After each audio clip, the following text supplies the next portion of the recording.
बिहार विधानसभा चुनाव में झारखंड मुक्ति मोर्चा ने तेजस्वी यादव की टेंशन को बढ़ा दिया है। झारखंड मुक्ति मोर्चा 12 सीट की मांग पर अब अड़ गई है और एक कदम पीछे हटने को तैयार नहीं है। कई राउंड की पट्टा में बैठक हुई, लेकिन इस बैठक में कोई नतीजा नहीं निकला। आखिर में अब झारखंड मुक्ति मोर्चा ने कड़े तेवर दिखाते हुए साफ कर दिया कि 12 सीट से हम एक सीट भी कम नहीं लेंगे।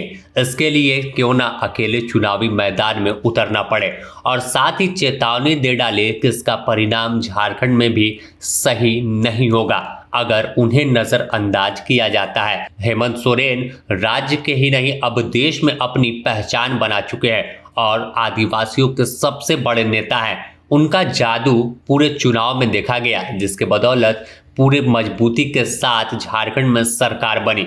ऐसे में पड़ोसी राज्य है और वहां पर भी झारखंड मुक्ति मोर्चा की जमीन है। हम कई सीटों पर बेहतर करने की दिशा में हैं, लेकिन हमें नजरअंदाज करना यह राजद या गठबंधन की भूल हो सकती है। चुनाव किसी भी कीमत पर लड़ेंगे और जीत कर दिखा देंगे। आपको झामुमो का वह बयान सुनाते हैं। कैंपेन नहीं करेंगे,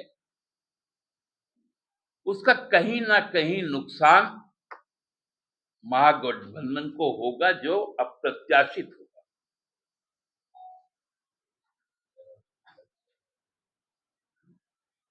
हम घाटशिला भी लड़ेंगे, उतने ही मजबूती के साथ लड़ेंगे।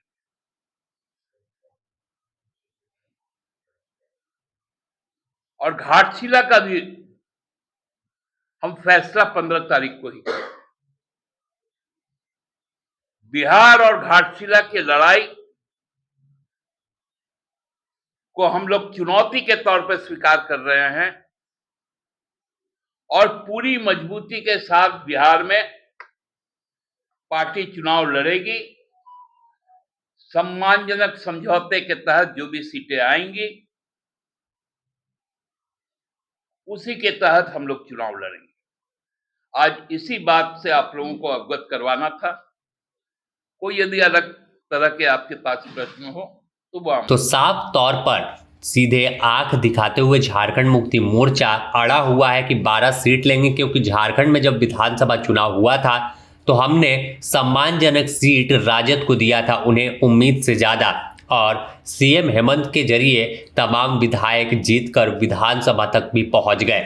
लेकिन जब बिहार की बारी आई तो उन्हें अनदेखा नहीं किया जा सकता। अब चुनाव काफी नजदीक है, सीट शेयरिंग पर बात होनी चाहिए। इसके बावजूद सिर्फ 3-4 सीट हमें स्वीकार नहीं है। बता दें कि जो खबरें निकलकर सामने आई कि बैठक में तय हुआ कि राजद अपने कोटे से झारखंड मुक्ति मोर्चा को 3 से 4 सीट देगी, उससे ज्यादा नहीं दे सकती।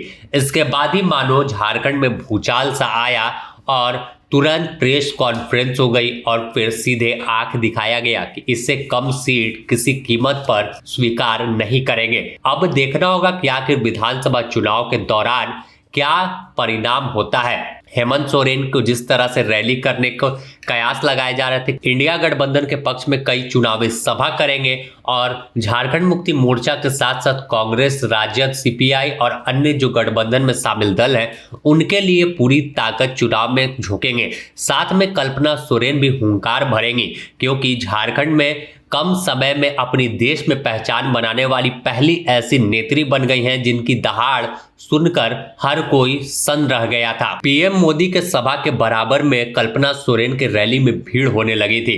बस माहौल तो पूरा कल्पना ने बदला, लेकिन अब बिहार में क्या होगा? क्या तकरार होगा या फिर वापस से गठबंधन में बात बनेगी और 12 ना सही कम से कम 5 से 7 सीट झामुमो के खाते में तेजस्वी देने को राजी होंगे? तो हेमंत सोरेन क्या निर्णय लेंगे, इस पर सभी की निगाहें टिकी हुई है। फिलहाल चुनाव पूरी सरगर्मी तेज है और बिहार के साथ साथ झारखंड में भी बवाल मच गया है। Bureau report, the news post, Ranchi.